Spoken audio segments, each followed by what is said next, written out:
I don't know about you, but I'm excited about what we're about to witness. 6 world champions on the grid, 6 of the best drivers in Formula One, and 1 ambitious challenger. I can't see the outsider winning, but it's a one-off race, so who knows?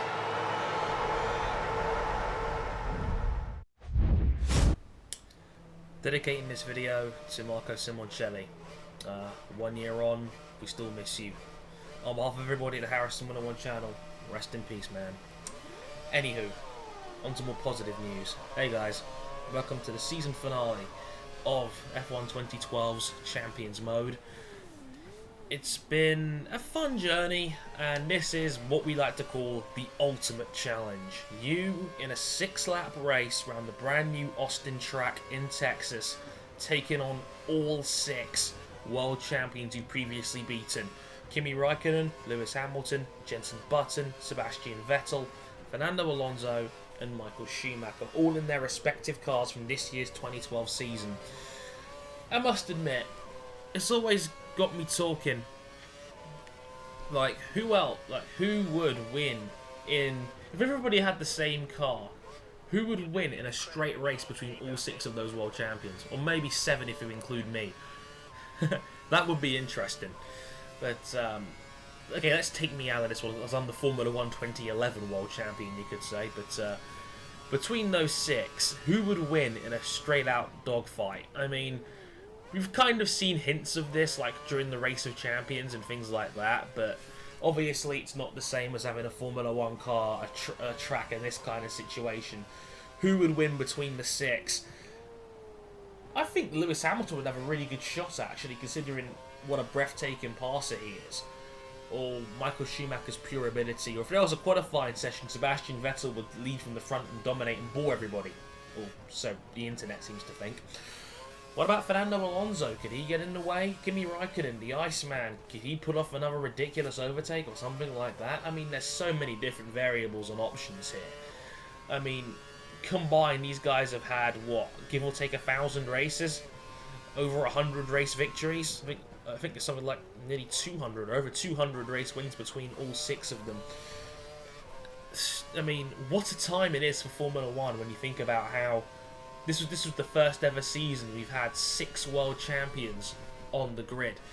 And it's just gone to show you this has been the most competitive season, I think, in Formula 1 history, where through the, I mean, it's kind of stabilised itself the second half of the year, but the first half of the year, nobody had a clue who was going to be world champion. Normally, by the midway point in most seasons, you kind of have a good idea, like, about which 1 or 2 it's going to be, or 2 or 3. Like, back then, there, even as little as 5 or 6 races ago, where there was it was any of 6 guys that could still realistically mount a challenge. It was absolutely ridiculous. Now it's pretty much a 2-horse race, if you ask me. I mean, I think it's going to be either Alonso or Vettel, and I'm leaning heavily towards Vettel, given the state of the cars right now. I mean, if Fernando Alonso has to have any chance of winning the world title, I think he's got to win in India this weekend. But India was Vettel, and that was Sebastian Vettel's first Grand Slam victory last season. He was on pole, he won the race, he had the fastest lap, and he led every single lap of the Grand Prix. So that just goes to show you how ridiculous Vettel was around that track. So who knows what will happen? Of course, you can never accommodate for everything in F1, especially this season, where you never quite know what's going to happen. But that's just how I see it right now. But let me know below who you think would win in a straight dogfight between all 6 world champions. Bit of tips for the mode itself. Again, treat it like a season challenge race, just with hard AI. The cars do stay fairly close together, but they actually spread out a little bit. The ones you want to look out for are the guys in the McLarens and the Red Bulls. So Button, Hamilton and Vettel, I think, are the biggest threats. But as long as you get a good start and you keep a consistent pace, you'll probably be okay. Because again, the AI is restrained, to say the least. Thoughts on Champions Mode itself? I think it was a good start for the franchise. It's not perfect. I mean, they've done better race scenarios in previous F1 games. I think that was Studio Liverpool when they were making the F1 games. Did a better job on some scenarios. I think it was the Wii version of the game, F1 2009, I think it was. And I think in previous games on the PSP, they've done a really good job of having like challenge modes in there and things that are like not the main game itself. Because let's be honest, Formula 1 2012 is kind of weak on that aspect. You know, things to make the game have a longer lasting appeal. In previous games, they had things like, I mean, time attack is weak. It's just 6 individual scenario-based time attacks. That's kind of weak. It's not going to last very long. You can clear the whole thing in half an hour. Champions mode was a great start, a great emphasis to build on. I mean, because the mold was there. Have certain race-based scenarios where you have to achieve certain tasks.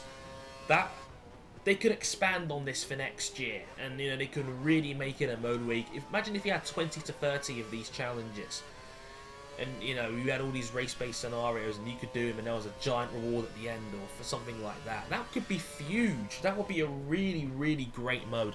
It's a great mode by itself. I think the presentation is fantastic.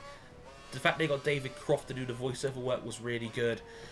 Like I said, the style of it was great, and the gameplay itself was great. I really enjoyed it, and there was a good degree of variance and things like that. Things like changeable conditions, being on the right tyres at the right time, being able to overtake people, you know, being aggressive enough to hold the lead, things like that. Even though I think the mode was a little bit too easy, I think I tested the game early and it was way harder. But I think what they ought to do is I thought they'd make it a little bit harder, or maybe unlock a 4th difficulty or something like that, because I think the mode itself was a little bit too easy, if you know what I mean. I don't know, I could be talking out of my bum here, but that's just my personal opinion. Maybe I'm better at the game than I think I am, but I know I'm not the only person who's pointed out that they think the mode is pretty easy this year. I mean, I've had people say, oh, but guys, Alex did this and he had like 20 seconds left and he had a 20-second lead, and I'm like, whoa, really? So I think it's one of those things where it needs to be harder, I think, for next year as well. That's the only criticism I really have, because I think it's a great start. It's something they could really build and make it their own for next year and expand upon the model and the basis, because that was fantastic.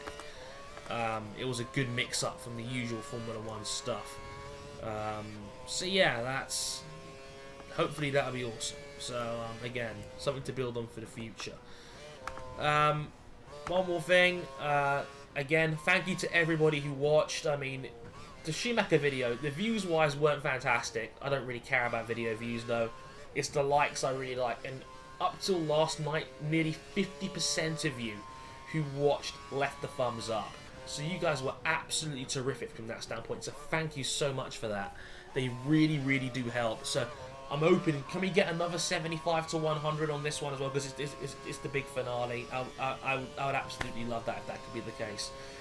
And you know what? The good news about this series ending is more career mode. I guarantee from next week, there'll be at least one career mode episode a week.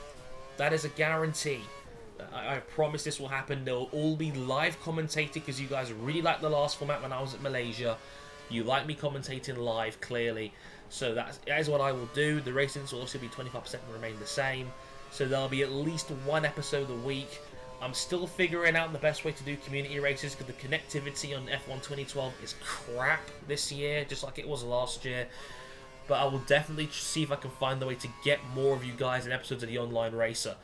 But obviously, I'll use the Online Racer more to talk about other modes as well.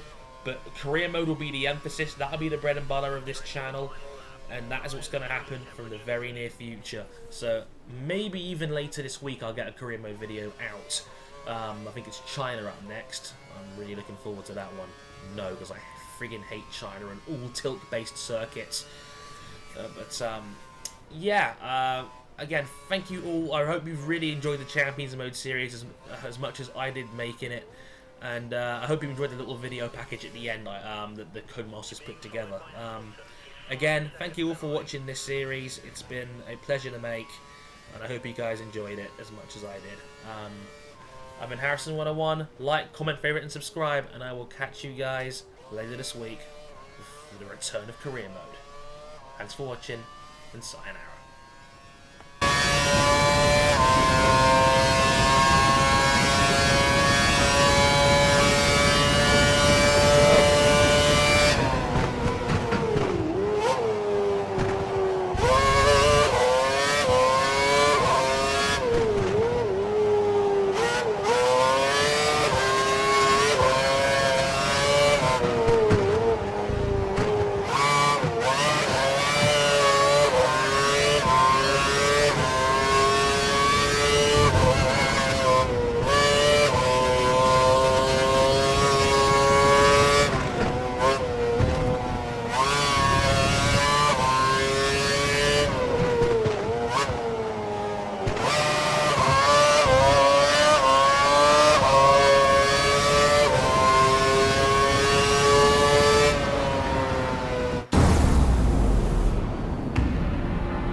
What a stunning drive, beating 6 world champions.